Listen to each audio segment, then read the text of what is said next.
We'll start with South Carolina, though, and Shane Beamer.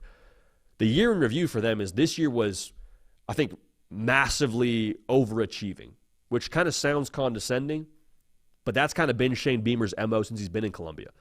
Like, every single year but one, Shane Beamer has surpassed the preseason over-under that Vegas sets for South Carolina early on in the year, or before the year, rather.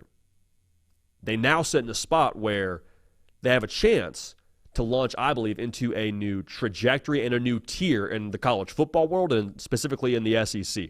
And the reason why I feel that way is this year, South Carolina was kind of that young pup, right?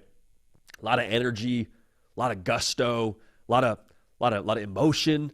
They were frisky now too. Like, that was a team. Any given Saturday, they could give you some problems with Rocket Sanders, first-year starting quarterback LaNorris Sellers. The A&M game comes to mind where they stormed the field afterwards after they, pretty much had their way with A&M, and LaNorris Sellers, that was his coming-out party in my mind. But puppies, as much as they got energy and they're frisky and they're just fun in general, there's also some inconsistency there. There's also some like, hey, I'd love if you would come when we called you. I'd love if you wouldn't go tear up the couch and just be someone we don't even recognize every couple of games. That was also South Carolina. Like the Illinois game, I get they had opt-outs.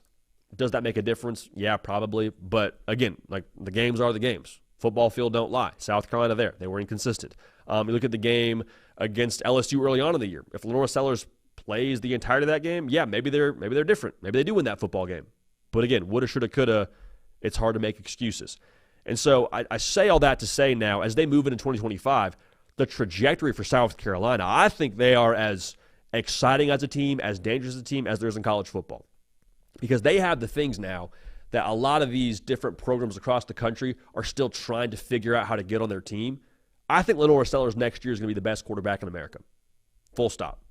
DJ Lagway also in that conversation. I'm not pretending there won't be other players in that conversation, but to me, LaNorris Sellers and what he did this year as a first-year starter, he's got some things that, like, quite frankly, you just can't teach. Like, you can teach someone how to read a defense and how to go the right place with the football and all that. Like, LaNorris Sellers is good at that as well. But, like, when he takes off and breaks 18 tackles against the Texas A&M defensive line, or against the Clemson defensive line, rather, he did against A&M too, like, quarterbacks aren't supposed to do that. They're not supposed to be able to throw a defensive lineman past them, get upfield, and run for a touchdown. Like, that's stuff that we've only seen from, like, big-name players. Like, I'll say this, Cam Newton. I know the comp is out there. It's overused. I think they're different players. But I do think, like, that's the last time I remember seeing a player do something in that nature, especially at the quarterback position. College football sickos, make sure you are subscribed right here to the On3 YouTube channel. On this show, The Hard Count, it's college football, nothing but college football all year round. Now, this show is brought to you by our friends over at PrizePicks. Daily fantasy, easy to use, easy to play, easy to withdraw what you win. Follow us here. Use code HARDCOUNT at prizepicks.com. We're going to do our very best to make us all some money. Now, even if we don't, when you play with code HARDCOUNT at prizepicks.com, make yourself $50 in promo funds to then go ball out the rest of this playoff. So again, code HARDCOUNT, $5 in lineups, gets you $50 in promo funds at prizepicks.com. We appreciate y'all subscribing. We appreciate y'all using that code with our friends PrizePicks. And so I say all that to get to this point. Like, LaNorris Sellers, he alone to me is reason to buy stock in South Carolina. He alone is the reason for me to believe in them. And then you pair that with Dylan Stewart coming back. I happen to believe that South Carolina is going to just continue to crush on the talent acquisition side, even in the transfer portal. Shane Beamer, I said it before, he finds a way to overachieve. Doesn't always make sense. We do the win-loss thing with the schedule, and it doesn't totally check out. But you get into the season, get into the game, and South Carolina finds a way. LaNorris Sellers is, I think, that guy, and it has that high of a ceiling to really change the trajectory of what South Carolina is. Because speaking past 2025, this is the window, I think, for South Carolina to punch through and do what I said at the top of this thing, kind of separate themselves in terms of where they stand in the SEC. And it sounds like we're kind of extrapolating a lot from one season, but I think we undervalue so much what momentum can be optically from one year to the next. Like Tennessee, look at what Tennessee was a couple of years ago. Not really sure about what they are. They're playing the Music City Bowl and this, that, and the other. Hendon Hooker goes off. Jalen Hyatt goes off. And they kind of become one of the it schools in that 2022 season. 2023, they don't really have the success they want to have. 2024 in the college football playoff. So that 3-year sample size, I have to believe in a big way the momentum from 2022 had a lot to do with it.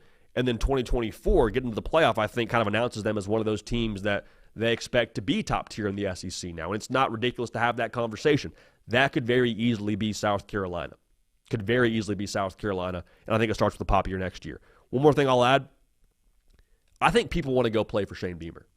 I'm not saying they're going to be the top class in America every single year, but I think with how he operates and with just what South Carolina is right now from a momentum perspective, to give guys a reason to go there based on the on-field product, based on what you can actually tangibly see and not just pitch them on the future, I think that's a very dangerous weapon for Shane Beamer, and I think we've seen that now in spurts for them on the recruiting trail. So if they do break through, this thing could flywheel very, very quickly for the folks out there in Columbia.